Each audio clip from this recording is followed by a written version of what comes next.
Zonja dhe zotërin, përshëndetje, unë jam Thimi Samargjiu, ky është Euronews Albania, do t'jemi bashkë deri në 14:30 për cjell zhvillimet më të fundit e menjëherë do ndalemi te një aksident shumë i rënd me 4 viktima të ndodhur në fushë shpresë. Automjeti me cilin udhtonin 4 të rinj është përplasur me një betonier dhe më pas ka shpërthyer në flak. Por këto janë pamjet që janë regjistruar nga aksidenti, por për të mësuar më shumë detajet e këtij aksidenti,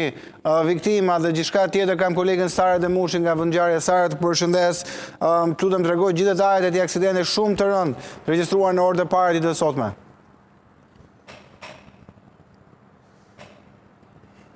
Një aksident me bilanc tragjik në fakt ka ndodhur në mbrëmjen e shkuar rreth orës 23:50 minuta në zonën e njohur si fushë shpresë, ku përpasoj kanë humbur jetën 4 të rinj. Bëhet fjalë pikërisht për Enedi Laçi, i cili ka qenë gjithashtu edhe drejtuesi i automjetit tip Benz, ndërsa pasagerët e tjerë të cilët kanë humbur jetën janë Erildi Laçi,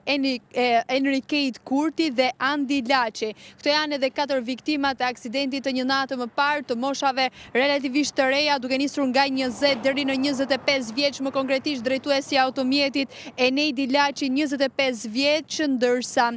Erildi Laçi 20 vjeç, Enrique Kurti 24 vjeç dhe Andi Laçi 22 vjeç. Ajo çfarë ka ndodhur mbrëmjen e shkuar, në fakt do doja edhe në këto momente përmes pamjeve të drejtë për drejta të tregoja edhe dinamiken e kësaj ngjarje, ku në fakt ajo çfarë mësohet nga aksidenti tragjik i mbrëmjes së shkuar është se pikërisht nga kjo zonë ka dalë një betoniere, ku në fakt është edhe vend parkimi i betoniereve, të paktën të cilat disa prej tyre ndodhen në këtë zonë, dhe në momentin që ka dalë në rrugën kryesore bëhet fjalë pikërisht për rrugën që të lidh me fushkrujen, pra aksi rrugor Vor-Fushkruj. Është pikërisht ky itinerari që ka ndjekur edhe betonierja mbrëmjen e shkuar, ku sapo ka dalë në rrugë kryesore vetëm pak metra nga vendi në cilën ndodhen betonierët. Menjëherë ka ndodhur dhe aksidenti ku automjeti tip Benz është përplasur me betonieren dhe ka shpërthyer në flak. Sa i përket kësaj ngjarje,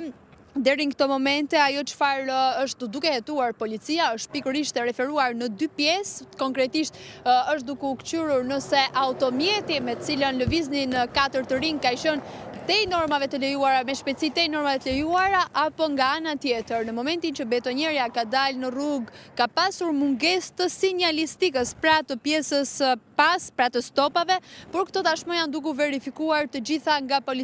policia lidhur me këtë ngjarje, mbi hetimet që po kryhen sa i përket shkaqeve, shkakut kryesor të këtij aksidenti, pasi ende deri në këto momente nuk është përcaktuar. Ndërsa sa i përket drejtuesit të automjetit të tonazhit të lartë,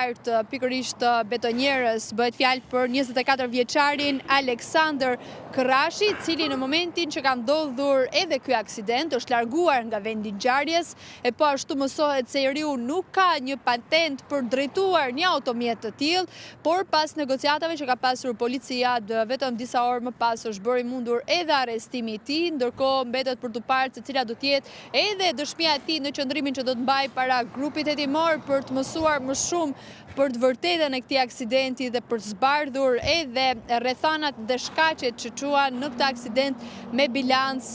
tragjik për 4 të rinj, 3 prej të cilëve kanë qenë banues në Borizan dhe 2 prej tyre, Enedi dhe Erildi Laçi, janë vëllezër, ndërsa tjetri ka qenë banues në Fushkruj. Tashmë janë duke kthyer edhe kamerat e sigurisë, ku në fakt janë sekuestruar kamerat e sigurisë të bizneseve të cilat ndodhen pranë vendit të ngjarjes për të mësuar më shumë rreth këtij aksidenti, ndërsa sa i përket automjetit që drejtohej nga 25 vjeçari tip Benz, ka qenë me impiant benzin gaz, për cilën në fakt sapo është bërë edhe përplasja me betoniere, menjëherë ka marrë flak. Ne kemi siguruar gjithashtu edhe këtë moment, videon e këtij momenti. Besoj mendimin e regjisë mund ta kemi edhe momentin e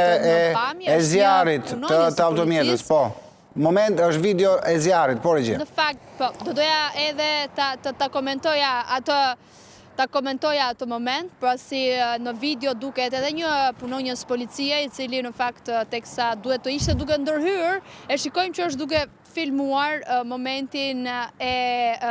që makina automjetit i Benz është duke u shkrumbuar, por nga ana tjetër është dashur edhe ndërhyrja e shërbimit zjarfikës, të cilët në fakt momentin që kanë mbërritur ka qenë e pamundur të bëjë shpëtimi i 4 të rinjve, pasi edhe siç duket përmes pamjeve që ne kemi siguruar, automjeti dhe po ashtu 4 të rinjt janë shkrumbuar brenda automjetit tip Benz, i cili ky aksident ishte fatal për 4 të rinjt, por e theksova thimi është dashur shërbimi zjarfikës ku përmes mjetit prerës për të nxjerrë trupat e pajet 4 të rinjve dhe njëherë përcjell në vëmendje bëhet fjalë për Enej Dilaçin, Eril Dilaçin, Enrique Kurti dhe Andi Laçi. Ata ishin duke udhëtuar në drejtim të fushkrujes, ku edhe kanë banesat e tyre, por fatkeqësisht ishte fatal edhe ky udhëtim i mbrëmjes së shkuar për të shkuar në banesë. Tashmë i mbetet policisë për të zbardhur edhe shkaqet e këtij aksidenti, por e theksoj edhe një herë dy janë pikat kryesore ku është duke u hetuar ajo e shpejtësisë, nëse kanë qenë të rinjt automjetit i Benz në cilin drejtohej nga 25 vjeçari me shpejtësi te normave të lejuara, e po ashtu nga ana tjetër nëse betonjerja nuk ka pasur sinjalistikën e duhur për të vënë re më pas edhe nga drejtuesit e mjetit, nga drejtuesi i mjetit i cili po vinte më pas. Besoj edhe regjia duke na ndihmuar edhe pamjet të drejta, patjetër, këto janë të cilat edhe pamjet e makinës, edhe makina e policisë, edhe momenti ku po pritet me grup fleksibël nga ana zjarfikse, edhe momenti që ti the për policin që është duke filmuar, të gjitha Sara i kemi se di që nuk i ndjek, këto janë edhe pamjet e ditës ku po merret dhe betonierja, kështu që të gjithë pamjet janë në ekran, e di që ti nuk i ndjek. Okej, Sara Demushi, padyshim është një ngjarje shumë e rëndë për cilën do vijojmë flasim sërish në minutat në vijim, sepse do pritet të saksohen gjithë detajet e këtij aksidenti shumë të rënd. Unë falenderoj fillimisht për të raportim të parë, do të jemi sërish bashkë. Faleminderit Sara Demushi. Okej, padyshim një ngjarje shumë e rëndë. 4 të rinj kanë humbur jetën pasi automjeti tyre u përplas me një betoniere. Sa është dhe më herët do të merremi gjatë me këtë ngjarje për të kuptuar se çfarë ka ndodhur realisht.